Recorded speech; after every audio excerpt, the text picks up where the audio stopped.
Welcome to the Global Risk Podcast from Solace Global. This is your weekly global intelligence briefing, covering the key geopolitical and security developments shaping the world. In the Americas, we examine escalating teachers' protests in Mexico ahead of the FIFA World Cup, Colombia's presidential election, and the growing threat of militant violence, and Bolivia's preparations for a possible state of emergency after weeks of nationwide unrest. Across Europe, the Middle East, and Africa, we look at a major escalation in Russia's long-range strike campaign against Ukraine, renewed pressure on Turkey's main opposition party, and continuing tensions between the United States and Iran, despite progress towards a possible agreement. We also assess intensified Israeli operations in Lebanon, political tensions in Senegal, election-related risks in Guinea and Ethiopia, and their potential implications for stability. And in Asia-Pacific, we cover a deadly militant attack on a train carrying Pakistani security personnel in Balochistan, and the likely security response that follows. Expert insight, clear analysis, and the context you need, all in one concise briefing. We begin in the Americas, where teachers' unions in Mexico are escalating protests and threatening an indefinite strike just weeks before the start of the FIFA World Cup. From May 25th to May 27th, multiple protests, marches, and roadblocks were reported across Mexico City and several southern Mexican states, as the National Coordinator of Education Workers escalated industrial action ahead of a planned indefinite national strike beginning on June 1st. Demonstrations were concentrated in central Mexico City, particularly around the Zocalo and major transport routes, resulting in police using tear gas. Further protests were staged or threatened in Oaxaca, Chiapas, Guerrero, and Michoacán, where the CNTE maintains strong support bases. The CNTE recently rejected a 9% pay rise announced by President Sheinbaum on Mexico's Teachers' Day, May 15th. The union described the increase as insufficient and stated that it did not address pension-related grievances linked to the 2007 Institute for Social Security and Services for State Workers Reform. Now our intelligence team's assessment. While the immediate trigger for the recent teachers' protests was the rejection of the 9% pay rise, large-scale CNTE-led demonstrations have been ongoing in Mexico since 2007, when government reforms changed pension arrangements for public sector employees, including teachers. The reforms resulted in higher retirement ages, increased worker contributions, and a shift away from guaranteed state-backed pensions towards individual retirement accounts for many employees. Protests escalated again in 2019 after the López Obrador administration introduced a new education reform, which, according to the CNTE, failed to address pension-related grievances. As one of Mexico's largest and most active unions, the CNTE is capable of organizing large-scale coordinated protests across the country.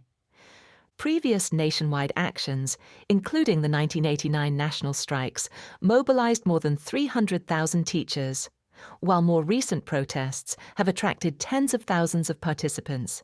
These protests have involved large-scale demonstrations in city centers, particularly around Mexico City's Zocalo, as well as roadblocks on major highways, access roads to airports, and crossings along the U.S.-Mexico border. Such actions have resulted in significant transport disruption, economic losses, and violent clashes between protesters and police. The timing of the indefinite strike on June 1st has almost certainly been designed to coincide with the 2026 FIFA World Cup. The tournament, which is being hosted by Canada, the United States, and Mexico, is scheduled to begin on June 11th. This gives the Mexican government a limited window to address the CNTE's demands or risk the union staging large-scale, internationally visible, and highly disruptive protests. These could coincide with several other protest movements, including farmers' organizations, pensioners, anti-gentrification groups, and the parents of the 43 missing Ayotzinapa students, all of whom have previously aligned with the CNTE's broader anti-reform agenda. To achieve maximum visibility and disruption, there is a realistic possibility that protest movements will target areas and infrastructure used to support the tournament. This could include airports, border crossings, fan zones, stadium access roads, hotel districts, and major arterial routes into Mexico City, Guadalajara, and Monterrey, the three Mexican host cities. Also in the region, Colombians head to the polls amid growing insecurity and concerns over militant violence during the election period. On May 31st, up to 41 million Colombians will be eligible to vote in the country's presidential election, which will determine the successor to incumbent President Gustavo Petro, who is constitutionally barred from seeking another term. If no candidate secures 50% of the vote on May 31st, a runoff between the two leading candidates will be held on June 21st. Three candidates have a realistic chance of winning. Senator Ivan Cepeda Castro, the candidate of the left-wing Historic Pact, supported by Petro, currently leads the polls. Cepeda has built a strong and diverse support base and has intensified efforts to engage with indigenous rights groups in regions such as Cauca. Two right-wing candidates are competing for the second runoff spot. The populist right-wing candidate Abelardo de la Espriella of the Movement of National Salvation and center-right Senator Paloma Valencia of the Democratic Center. The campaign has so far been dominated by security concerns. Over the past year, there have been several high-profile assassinations of political figures. Most notably the June 2025 killing of Miguel Uribe Turbay, one of the early contenders to become the Democratic Center's presidential candidate. There have also been multiple cases of intimidation. All three leading candidates have alleged the existence of plots to assassinate them. On May 16th, gunmen killed two members of De La Espriella's campaign staff in Cubaral Meta Department. In a separate incident, a member of Valencia's electoral team had his armored vehicle fired upon, also in Cubaral. On May 22nd, gunmen opened fire on a Pacto Historico office in Flandes, Tolima Department. Militant groups have also carried out regular attacks on security forces and police across Colombia. Now, our intelligence team's assessment. The election will almost certainly serve as a referendum on total peace, Petro's flagship policy, which prioritizes ceasefires and negotiations with Colombia's militant groups over security operations. Cepeda was one of the key architects of total peace and advocates continuing Petro's platform. By contrast, both leading right-wing candidates have pledged to abandon the policy and adopt more aggressive measures to combat organized crime and militant groups. These proposals are likely to be partially inspired by El Salvador's mano dura, or iron fist approach, which has spread across Latin America over the past 3 years. Total peace has been in place since 2022. The policy has achieved some limited successes, including facilitating the disarmament of groups that splintered from the Revolutionary Armed Forces of Colombia in 2016. However, analysts have noted that the reduced pressure on militant groups has allowed many of them to exploit the ceasefires to expand their operations, increase territorial control, develop illicit economies, and accelerate recruitment efforts. According to the NGO Ideas para la Paz, armed groups now have approximately 27,000 fighters, up from an estimated 15,000 in 2022. Total peace came under increased scrutiny in 2025 following an escalation of Colombia's internal conflict. Several armed groups launched high-profile offensives across the country or intensified their attacks. These operations were primarily aimed at expanding territorial control and growing illicit economies, but were also likely intended to challenge state authority and strengthen the group's bargaining positions ahead of the presidential election. In some cases, these attacks have deliberately targeted civilians, indicating that armed groups are increasingly willing to accept civilian casualties to achieve their objectives. The most notable incident was the April 25, 2026 detonation of a vehicle-borne improvised explosive device near the town of Cajibio in Cauca Department in southwest Colombia. The explosion, which occurred approximately 1 month before the election, killed at least 21 people, injured dozens more, and caused major disruption along one of Colombia's most important transport corridors. The April attack likely constituted a significant escalation in the current conflict.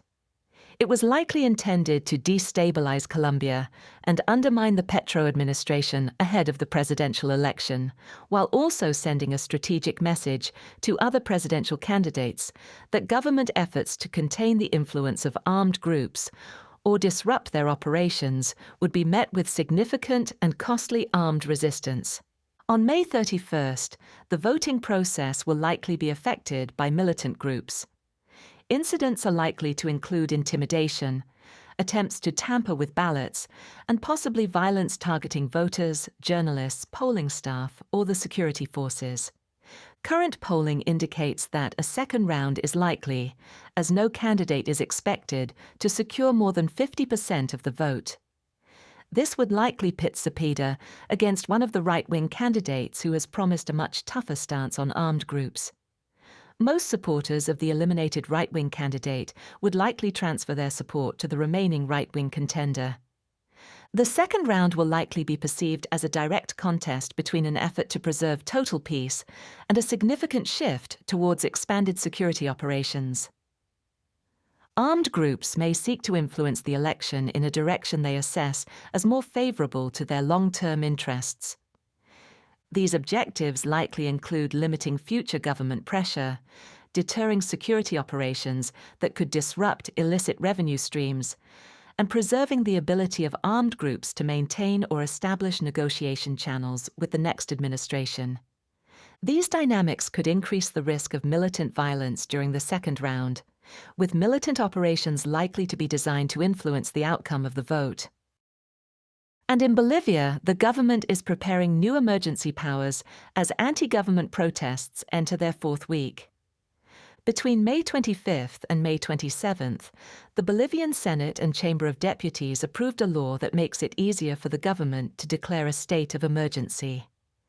The bill reverses legislation introduced in 2020, which imposed greater restrictions on the executive's ability to declare a state of emergency and limited its duration.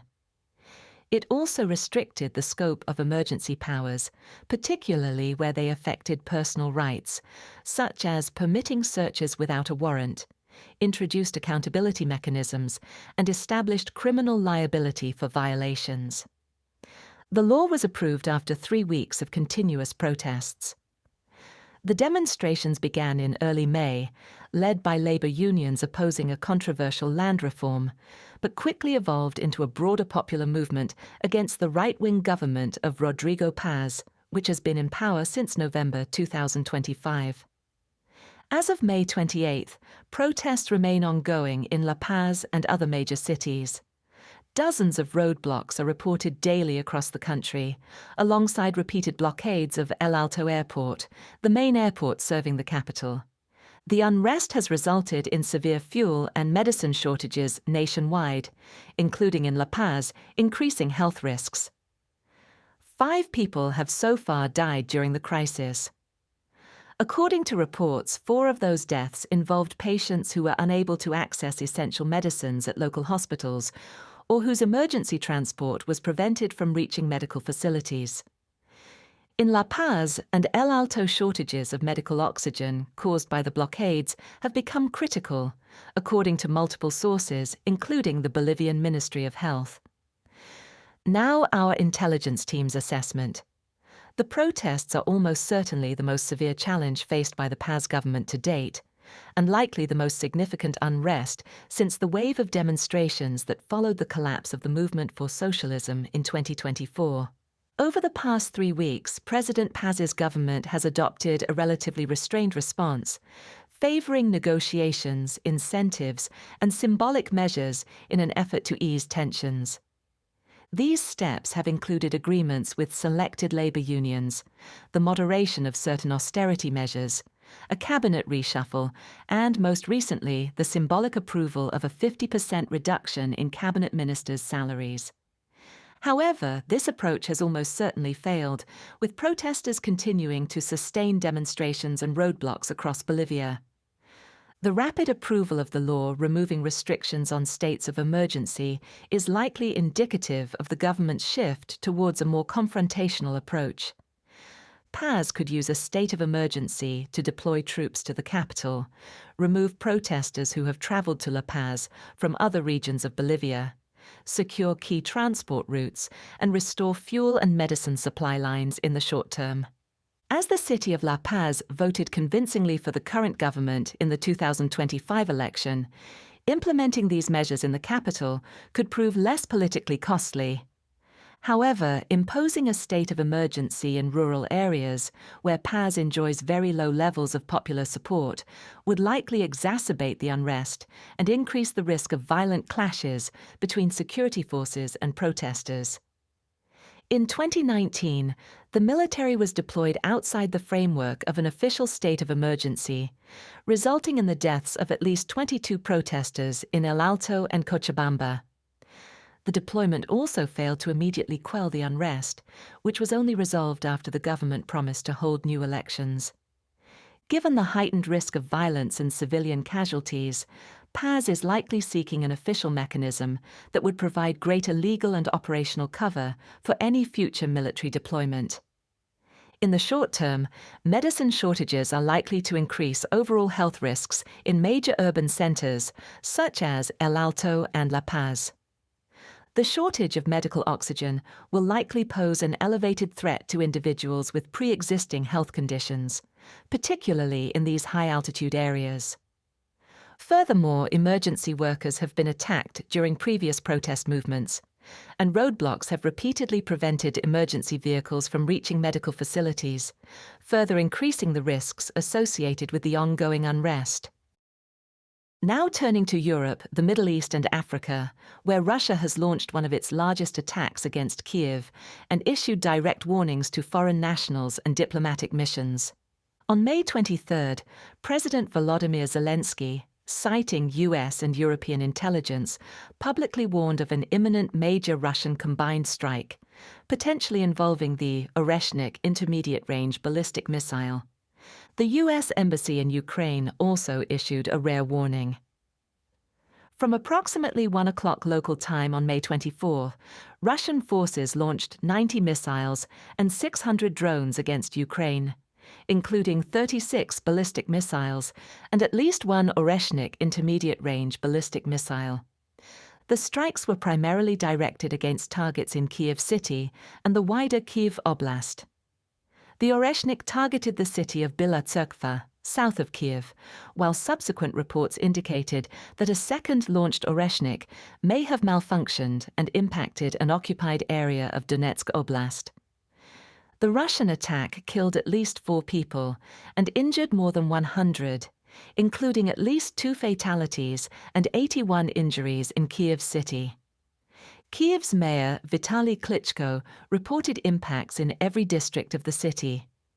Meanwhile, the head of the Kyiv City Military Administration stated that, in terms of the number of locations damaged, the attack was the largest against Kyiv so far in the conflict.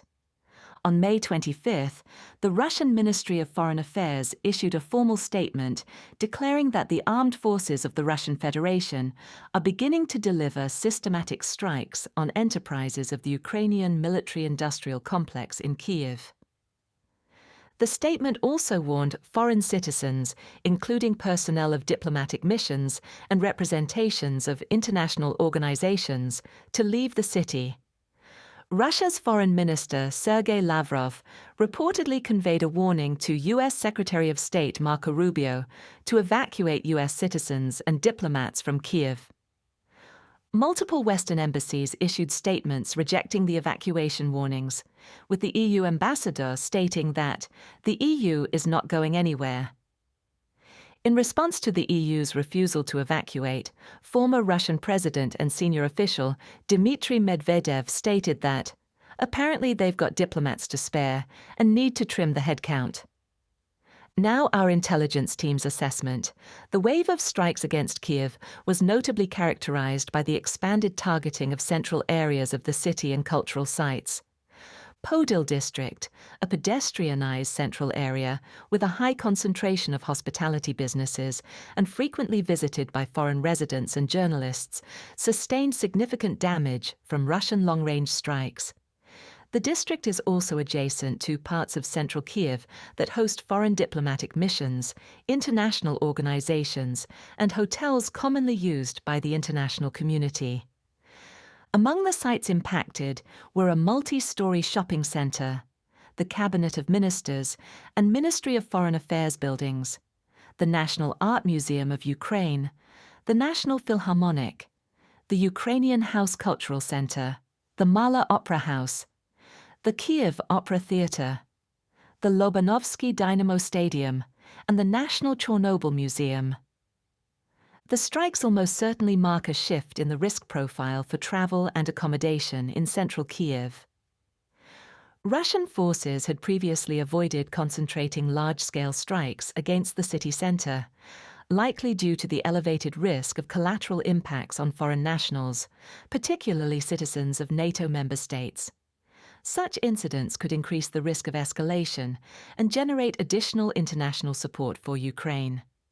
The threats directed at embassies and foreign nationals, which followed the May 24th attack, likely reinforce the assessment that Russian targeting has become less risk-averse.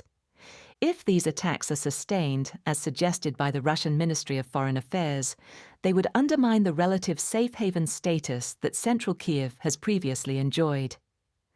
This would likely increase the risk to foreign nationals, diplomatic personnel, journalists, and business travelers operating from areas that had previously been assessed as facing a lower threat from Russian long-range strikes.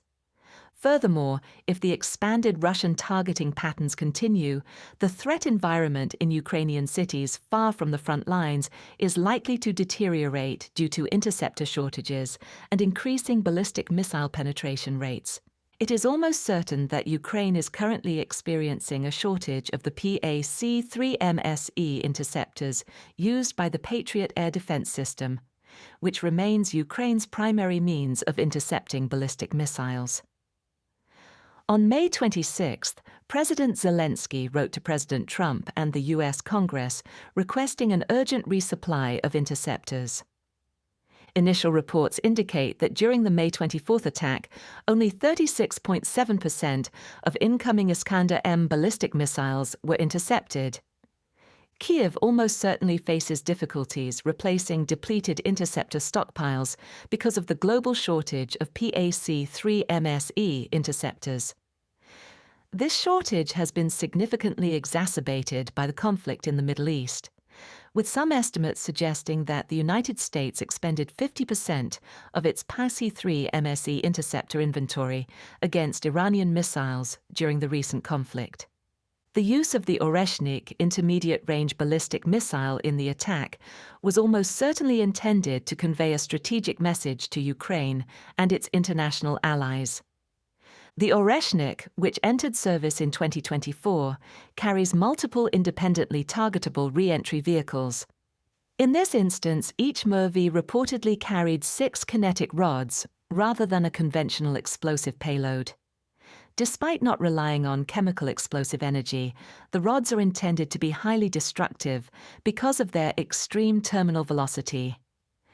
The system is designed to penetrate hardened structures, including underground command facilities used by senior Ukrainian military or government personnel, weapons storage sites, and underground shelters used by the international community.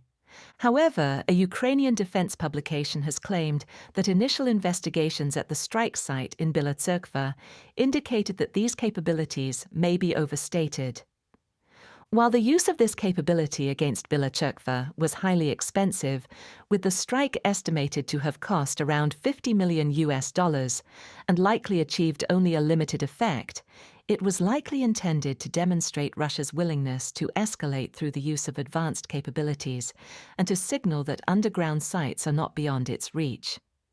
The Oreshnik is exceptionally difficult to intercept as it travels through the upper atmosphere, and its MIRVs can each reach hypersonic speeds after re-entering the Earth's atmosphere. Most importantly, the system can be equipped with a nuclear payload and almost certainly carries a more significant implied nuclear threat than many other nuclear-capable systems. This is largely due to the difficulty of intercepting MIRVs, which were developed specifically to enhance nuclear deterrence. It is unlikely that the scale and munition composition of the recent Russian attack could be replicated frequently or at scale, given the substantial cost involved. The strike package is estimated to have cost approximately $361 million. That figure would rise to around $411 million if it is confirmed that Russian forces attempted, but failed, to deploy a second Oreshnik intermediate-range ballistic missile. The reasons behind the escalatory attack are almost certainly multifactorial. The attack followed a Ukrainian deep strike operation conducted between May 21st and May 22nd, which targeted Starobilsk College in occupied Luhansk Oblast. The site was identified by Ukraine as a headquarters of Russia's elite Rubicon Center for drone technologies, while Russian authorities claimed the strike hit a 5-story student dormitory and killed 21 people. This incident likely served as the immediate justification for the subsequent Russian escalation.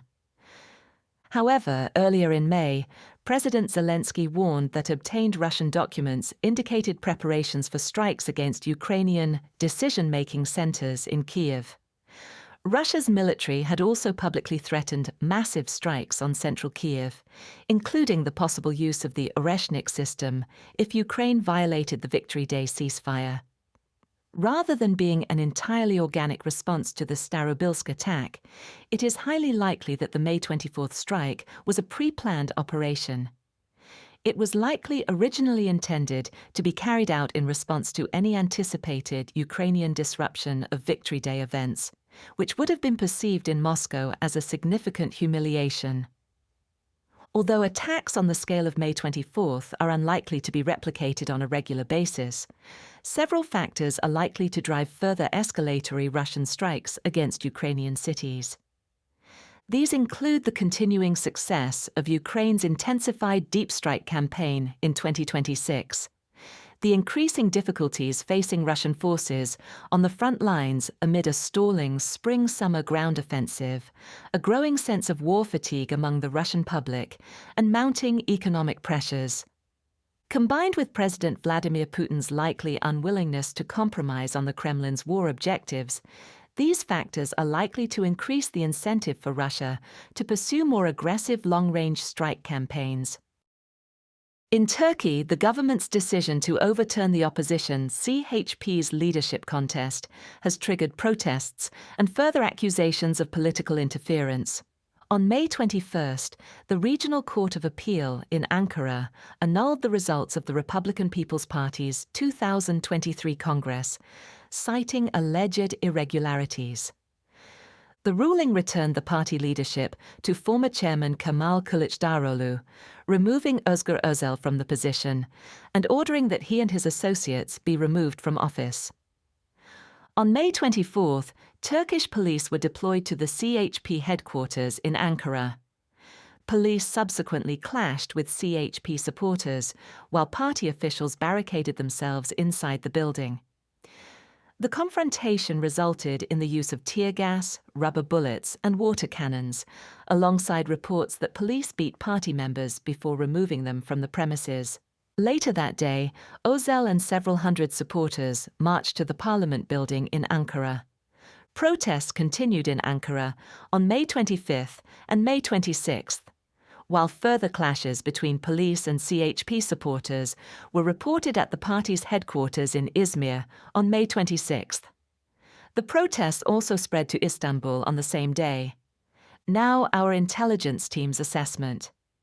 The ousting of Özel almost certainly represents the latest development in an ongoing crackdown on the CHP, spearheaded by President Recep Tayyip Erdogan. Özel is widely regarded as more politically capable than his predecessor Kılıçdaroğlu, and notably led the CHP to victory in the 2024 municipal elections, marking a rare setback for Erdogan and the Justice and Development Party-led national government. Alongside the 2025 arrest of Istanbul mayor and CHP presidential candidate Ekrem İmamoğlu, the removal of Özel constitutes one of the most significant attacks on the CHP's leadership in recent years. Efforts to fragment the CHP are highly likely indicative of Erdogan's preparations for the next presidential election. The vote is currently scheduled for 2028, and under Turkey's constitution, Erdogan is ineligible to run. However, local observers have noted that the government could seek to circumvent this restriction, either through a last-minute constitutional amendment or by calling an early election. Erdogan has repeatedly denied that he intends to amend the constitution. On May 21st, he stated that he has no interest in being re-elected or running for office again. The government's crackdown on the CHP has been accompanied by broader measures targeting civil society and institutions perceived to be aligned with the opposition. On May 22nd, the Turkish government revoked the operating license of Istanbul Bilgi University, a private institution that is generally regarded as liberal. The decision was almost immediately reversed on May 24th, following widespread public criticism and protests on the university campus. Turning to the Middle East, indirect negotiations between the United States and Iran continue, even as repeated exchanges of strikes highlight the fragility of the diplomatic process. Indirect talks between the US and Iran have continued, with mediation now being led by Qatar rather than Pakistan. The aim is to secure a potential memorandum of understanding. This follows increasingly direct threats from US President Donald Trump that strikes against Iran could be resumed imminently if there is no diplomatic breakthrough. The exact content of the draft MOU remains unconfirmed. However, US officials have briefed that it reportedly includes a formalized 60-day ceasefire extension, during which the Strait of Hormuz would be opened with no tolls. The reported terms also include Iranian agreement to clear the mines deployed in the Strait of Hormuz, the lifting of the US blockade, and the issuance of sanctions waivers for the sale of Iranian oil. On the nuclear file, the MOU reportedly only includes a commitment from Iran to never pursue nuclear weapons. Subsequent negotiations over the suspension of uranium enrichment and the removal of Iran's stockpile of highly enriched uranium would then take place during the 60-day period. The draft MOU also reportedly includes a stated end to the conflict between Israel and Hezbollah in Lebanon. However, on May 25th, Israeli Prime Minister Benjamin Netanyahu announced an intensification of the campaign against Hezbollah. On May 27th, Iranian state television published what it claimed to be the draft deal. The reported provisions included the Strait of Hormuz returning to pre-war shipping levels within 1 month of the agreement, with Iran cooperating with Oman to manage traffic through the strait, the lifting of the US blockade, and the withdrawal of US forces from Iran's vicinity. The White House quickly described the report as a complete fabrication. On May 25th, US Central Command claimed to have conducted self-defense strikes against missile launch sites and Iranian boats attempting to emplace mines. The strikes took place in the southern Iranian city of Bandar Abbas, adjacent to the Strait of Hormuz. Initial reports indicate that 2 Islamic Revolutionary Guard Corps Navy fast attack craft were allegedly identified as posing a threat to shipping in the Strait of Hormuz and were eliminated by US forces on May 24th. This reportedly prompted Iranian retaliation, potentially involving attempted anti-ship missile attacks against US vessels and the claimed interception of a US MQ-9 Reaper drone. U.S. forces subsequently conducted the strikes against Bandar Abbas. On May 28, further U.S. strikes were conducted against Bandar Abbas. This followed reports that Iran had launched 4 one-way attack drones at a U.S. commercial vessel transiting the Strait of Hormuz. The IRGC subsequently released a statement claiming responsibility for retaliation strikes against a U.S. airbase in Kuwait. Kuwait's military later announced that its air defenses were intercepting hostile missile and drone threats. Now, our intelligence team's assessment. The risk of a return to full-scale conflict in the Middle East likely remains high, despite reported progress towards a potential MOU. Such a conflict would likely be characterized by renewed daily Iranian strikes across the region. Moreover, the continuing competing blockades of the Strait of Hormuz by the US and Iran continue to drive conflict in the maritime domain. This has repeatedly escalated into broader tit-for-tat strikes, which have also affected the Gulf states. The two parties are likely to remain at a diplomatically unresolvable impasse unless either side moves beyond its stated red lines. The Trump administration continues to demand meaningful concessions on Iran's nuclear program, particularly the removal of Iran's stockpile of highly enriched uranium. It has also stated that it will not accept Iranian control over the Strait of Hormuz. However, in a social media post on May 25, President Trump stated that the of highly enriched uranium must either be handed over to the US or destroyed in place or at another acceptable location under the observation of the International Atomic Energy Agency. This likely represents a concession in US demands. Tehran has previously indicated a willingness to consider diluting its highly enriched uranium within Iran, although it remains unclear whether this would satisfy President Trump's continued demand for its destruction. Iranian negotiators have reportedly indicated a willingness to open the Strait of Hormuz without tolls in exchange for an end to the US blockade. However, Iran's foreign ministry stated on May 25 that it would instead charge fees for environmental protection. The draft deal published by Iranian state television was also almost certainly intended to reinforce Tehran's objective of maintaining greater control over the Strait of Hormuz over the longer term. With control of the Strait of Hormuz having been a long-term strategic objective of the Iranian regime, it is highly likely that Tehran will continue to leverage the strait as far as possible as a source of income. Continuing conflict in Lebanon risks jeopardizing the wider US-Iran ceasefire. Iranian officials have told the media that an Israeli attack on Beirut or its southern suburbs could derail the diplomatic track. Since Prime Minister Netanyahu recently announced an escalation in Israel's campaign against Hezbollah, the IDF has not yet conducted any strikes in Beirut. However, strikes were carried out in Beirut's southern suburbs as recently as May 7th. Further strikes of this nature would likely place additional strain on the already fragile US-Iran negotiations. Outside of renewed US-Israeli strikes against Iran, there remains a high risk of tactical miscalculation and/or escalation as the US and Iranian blockades continue. Any retaliatory strikes are unlikely to remain confined to the immediate area of engagement or to the maritime domain. This most recently manifested in the exchanges of fire between May 24th and 26th, and again on May 28th, each of which resulted in US strikes against Bandar Abbas. Unlike the previous US strikes against Bandar Abbas during the de facto ceasefire on May 7th, which also stemmed from continued conflict in the maritime domain, the May 24th to 26th escalation cycle unfolded over several days and involved multiple rounds of attack and retaliation.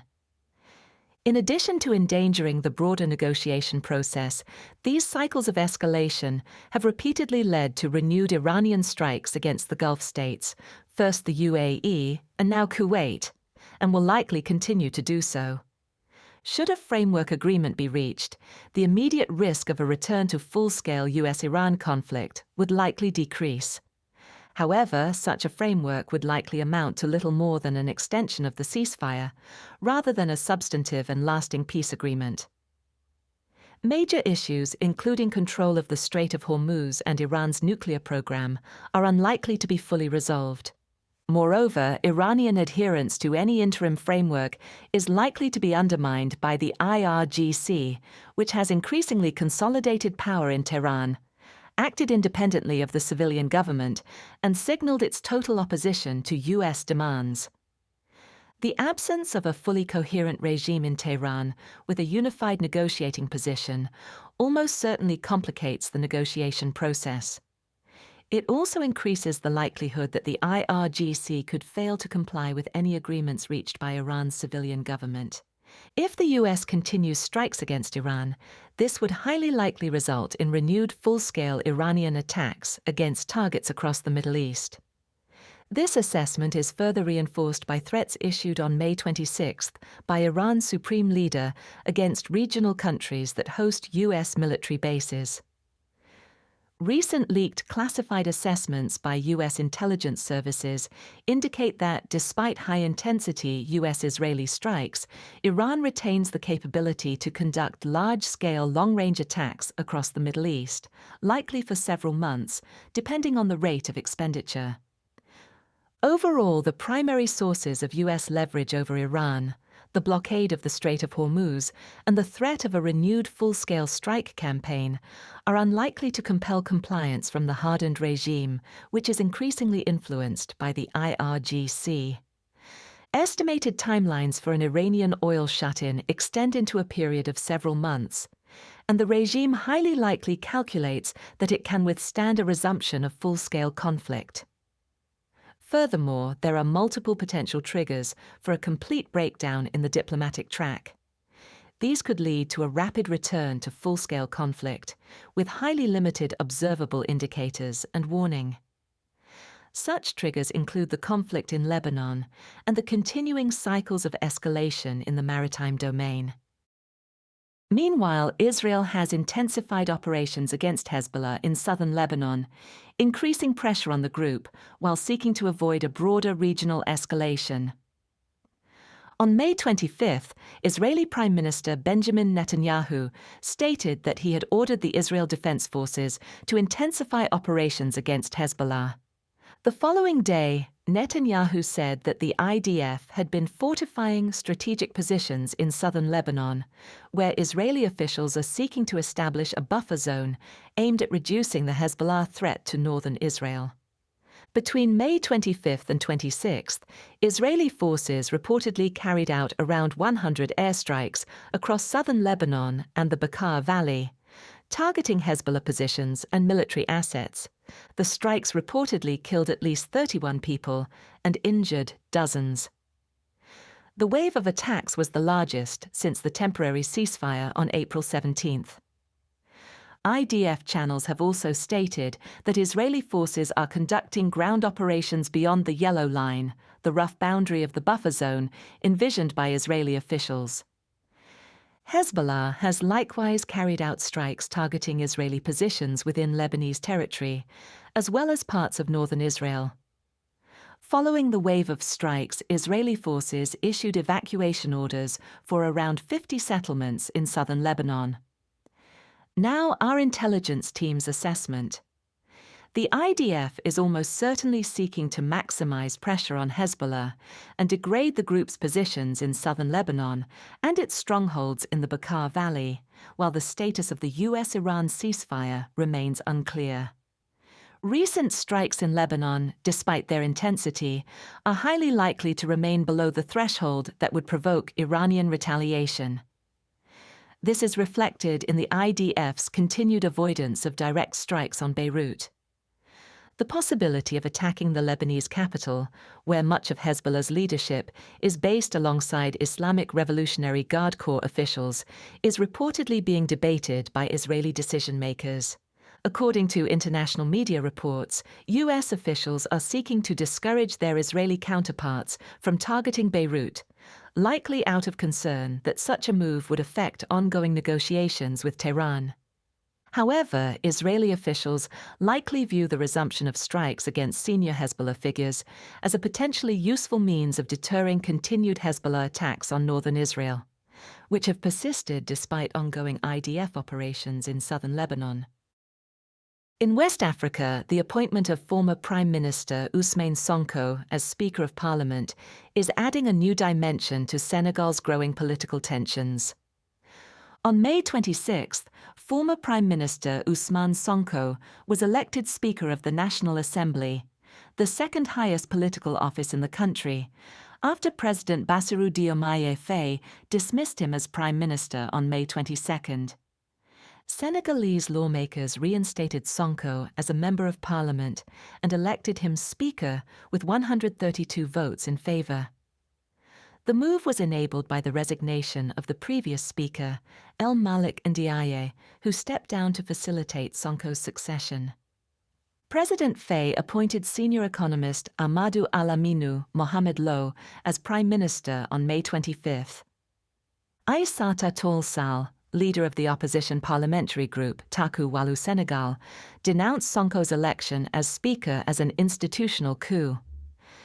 She argued that Sonko should first have resigned as Prime Minister in order to sit in Parliament before returning to government.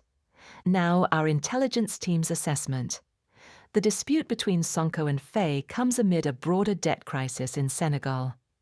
Senegal is highly vulnerable to price fluctuations in international markets, as its economy is heavily geared towards raw materials, including oil, metals, fish, and cash crops.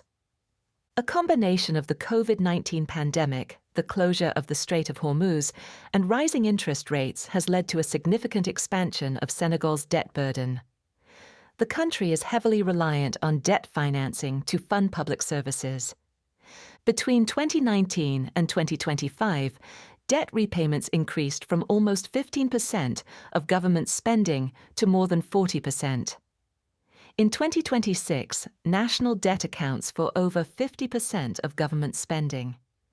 Compounding the issue is the International Monetary Fund's decision to freeze $1.8 billion in loans to Senegal after discovering that the previous government had misreported debt in September 2024. The falling out between Sonko and Faye stems from the discovery of this debt misreporting. Faye shifted towards a more pragmatic approach to engagement with the IMF and was willing to consider measures such as debt treatment or restructuring.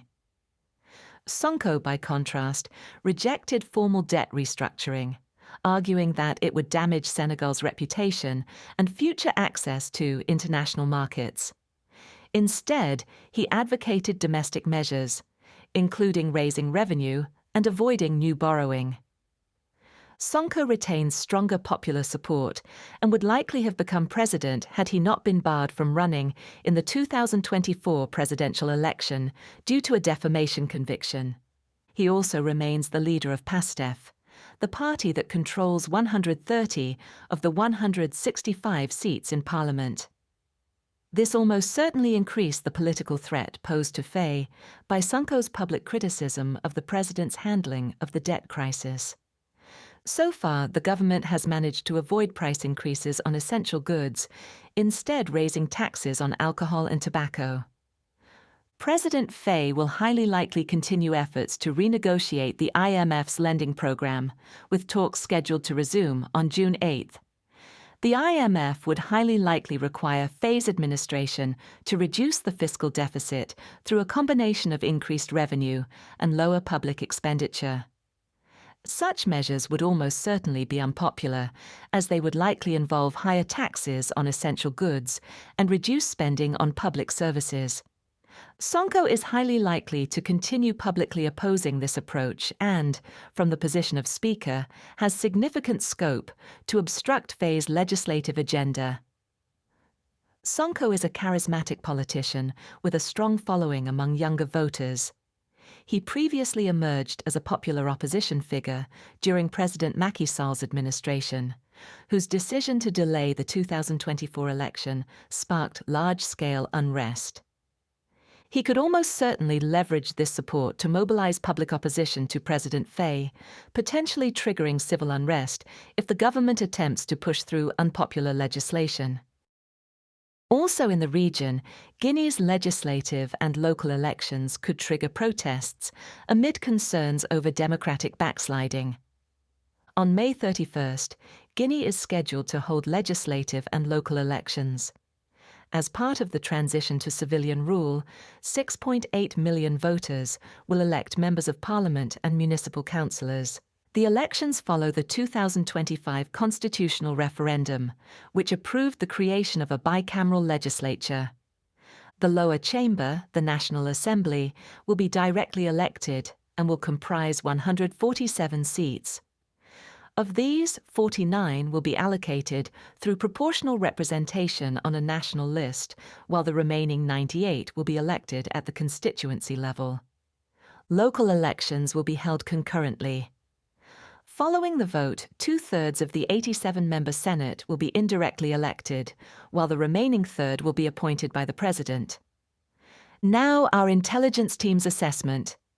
President Mamadi Doumbouya, who came to power in 2021 following the coup against Guinea's first democratically elected president, won the presidential election with 86.72% of the vote. The election was intended to mark a pivotal step in Guinea's transition from military to civilian rule. However, the process has been marred by a lack of transparency, despite the junta's 10-point transition roadmap negotiated with the Economic Community of West African States. Doumbouya's leadership has also been characterized by the growing militarization of the state. In 2022, he replaced the country's prefects with military officers. Then, in March 2024, he dissolved the elected municipal councils responsible for organizing elections and directly appointed their replacements. The election of local councillors in the upcoming vote will almost certainly restore a degree of legitimacy to local authorities. However, several controversies remain unresolved. The creation of a Senate, including the President's authority to appoint 1/3 of its members, has been widely criticized as a mechanism for rewarding political loyalists. In March 2026, Doumbouya also unilaterally dissolved 40 political parties, including the country's 3 main opposition parties. This almost certainly raises concerns about a return to a one-party system, particularly given the exclusion of major opposition forces from formal political competition. There is a realistic possibility of protest driven by frustration with what many perceive as the thinly veiled authoritarianism of Doumbouya's government, particularly if parties aligned with him secure a sweeping victory in the elections. Previous periods of unrest in Guinea have involved large demonstrations and stay-at-home strikes, as well as road barricades, tire burning, and violent clashes with security forces.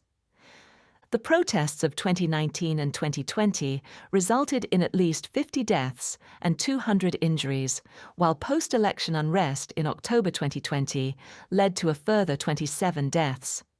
Political instability has also historically intensified ethnic tensions, with different ethnic groups often aligning themselves with competing political factions. And in Ethiopia, upcoming elections are likely to be overshadowed by insecurity and continuing tensions in Tigray, Amhara, and Oromia.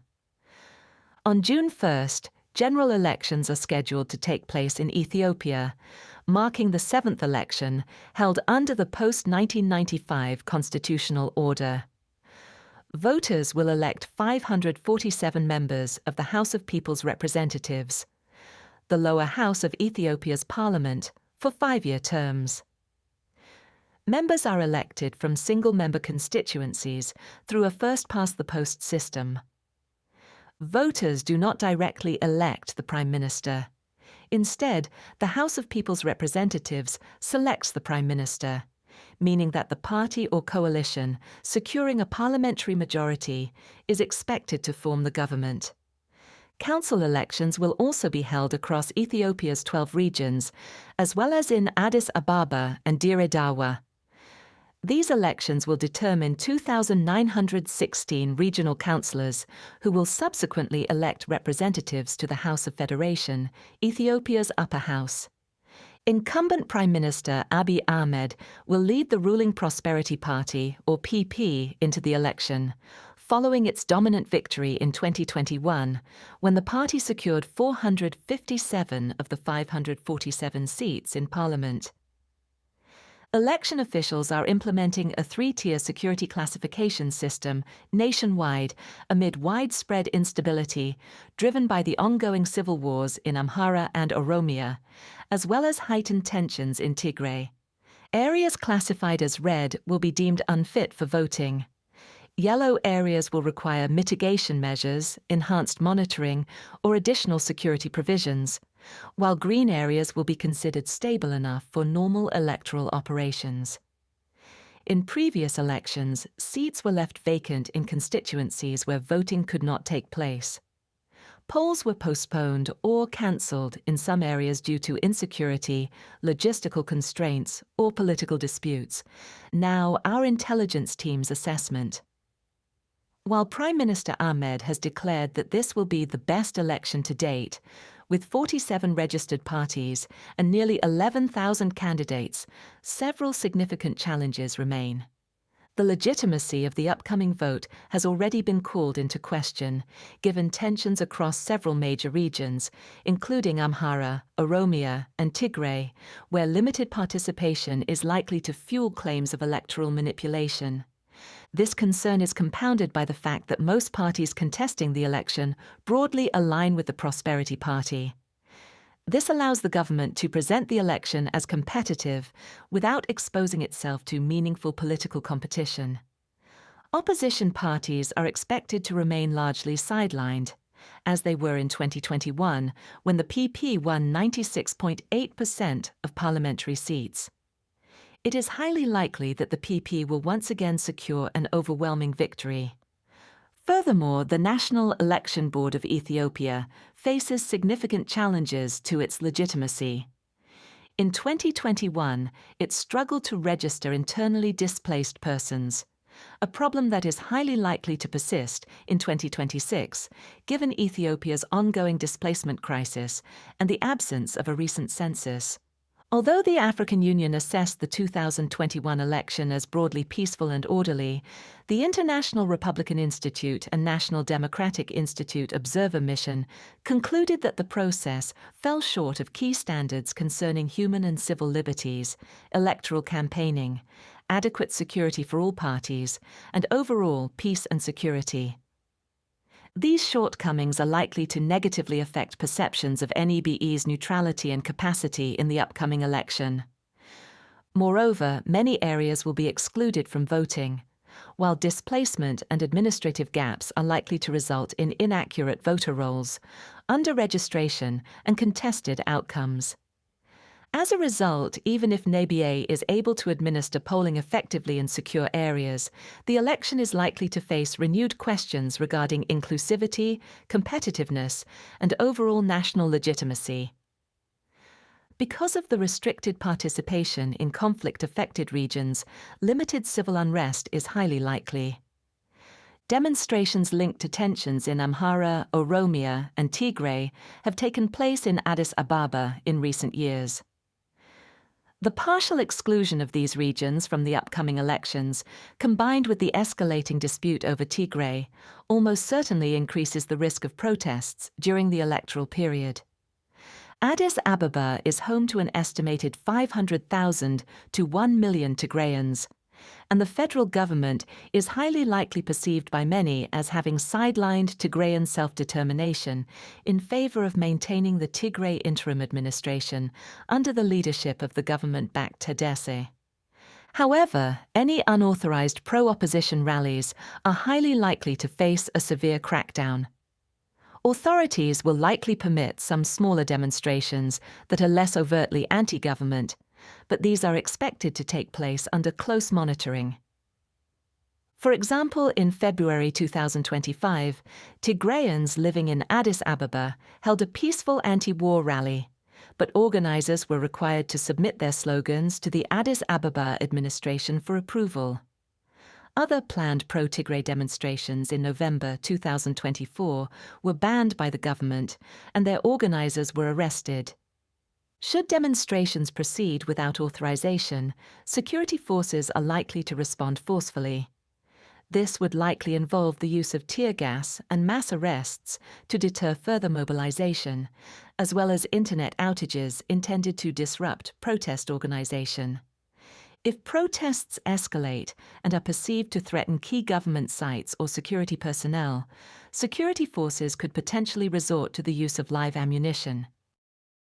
Finally, in Asia-Pacific, a deadly attack on a train carrying Pakistani security personnel is likely to prompt expanded counter-terrorism operations and increase the risk of further militant attacks.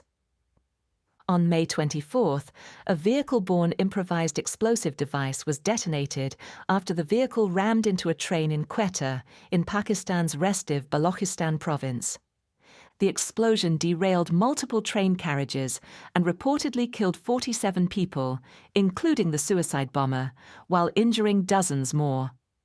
The train was carrying both civilians and military personnel. Multiple casualties were reportedly members of the Frontier Corps, a Pakistani paramilitary force whose headquarters are located near the reported blast site. The separatist Baloch Liberation Army claimed responsibility for the attack, stating that it was carried out by its Majid Brigade and targeted a special military train transporting personnel to Fatak. The BLA further claimed that more than 80 Pakistani soldiers were killed in the attack. A state of emergency was declared at public hospitals in Quetta, with doctors and other medical staff ordered to remain on duty due to the high number of casualties. The UN Security Council has condemned the attack and stressed the need to hold all those responsible accountable, including the perpetrators, organizers, financiers, and sponsors of terrorism. Pakistani Prime Minister Shehbaz Sharif, who was on a state visit to China at the time of the incident, also condemned the attack. He reiterated Pakistan's commitment to eliminating terrorism in all its forms. Now our intelligence team's assessment. Reports indicate that military personnel were on board the train as it traveled from a nearby military camp to Quetta's main railway station. They were reportedly due to continue onwards to Peshawar in Khyber Pakhtunkhwa province, before dispersing to their hometowns for the Eid al-Adha holiday period, when large numbers of soldiers typically travel home. The scale and target of the attack likely indicate a well-planned operation designed to inflict maximum casualties on Pakistani security personnel during a period of predictable and concentrated movement. However, the attackers' apparent knowledge of the train's schedule and passenger composition likely relied on prior intelligence. This could indicate counterintelligence failures within the Pakistani armed forces or successful penetration by the BLA. The use of the Majid Brigade, the BLA's specialized suicide unit, likely reflects an effort to maximize losses while preserving the organization's broader combat effectiveness. The timing of the attack during Eid al-Adha was also almost certainly intended to exploit predictable holiday travel patterns and maximize its psychological impact. The targeting of transport infrastructure has become an established tactic, technique, and procedure of the BLA. The latest attack follows multiple previous incidents targeting ports, roads, and the rail network. The most notable of these was the March 2025 hijacking of the Jaffa Express, which resulted in 64 deaths, including 33 BLA militants and 18 Pakistani soldiers. Trains are frequently targeted by Balochistan-based militant groups because they are the preferred means of transporting military and paramilitary personnel into the region.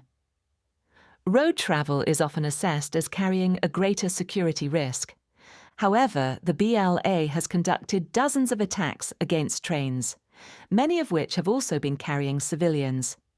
These incidents typically attract significant media attention and disrupt both civilian and military movement along key transport corridors. In doing so, they enable the BLA to demonstrate its ability to challenge the Pakistani state beyond its primary areas of operation. There is a realistic possibility that the attack was timed to coincide with Prime Minister Shehbaz Sharif's state visit to China, during which he was accompanied by Field Marshal Asim Munir. The BLA and other Baloch insurgent groups oppose Chinese investment in Balochistan through the China-Pakistan Economic Corridor, one of the principal components of Beijing's Belt and Road Initiative. The project connects western China to the deep-water port of Gwadar in Balochistan. Baloch militants characterize China-Pakistan Economic Corridor as exploitative of the region's natural resources, and have previously targeted Chinese interests in Pakistan, including outside Balochistan. One example was the November 2024 suicide bombing outside Karachi airport that targeted Chinese engineers. The attack may have been intended to undermine both China-Pakistan Economic Corridor and Sharif's position, while the Prime Minister was visiting Pakistan's most important economic and strategic partner. In response to the attack, Pakistan is likely to expand counter-terrorism operations against the BLA. However, previous operations have achieved only limited success and have likely increased grievances among the Baloch population.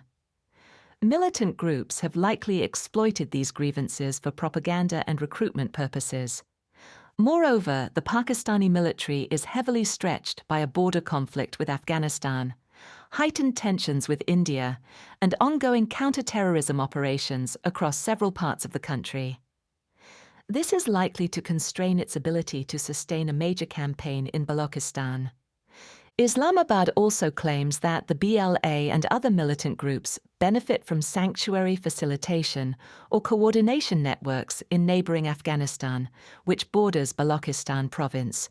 This dynamic would likely further limit Pakistan's ability to contain the insurgency through domestic security operations alone.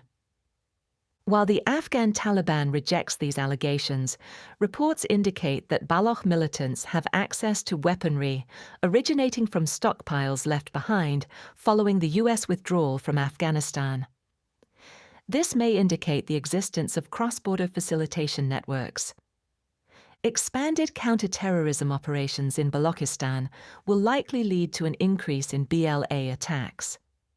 While most attacks are likely to remain concentrated within Balochistan and primarily target security forces, there is likely to be an elevated risk of attacks beyond the group's traditional area of operations. The BLA has demonstrated its ability to conduct attacks outside Balochistan on multiple occasions, most notably in Karachi, in neighboring Sindh province. That concludes this week's Global Intelligence Briefing. These updates are part of our Global Intelligence subscription, which includes weekly reports, in-depth briefings, and live Q&A sessions with our experts. To learn more, visit solisglobal.com. Thank you for listening.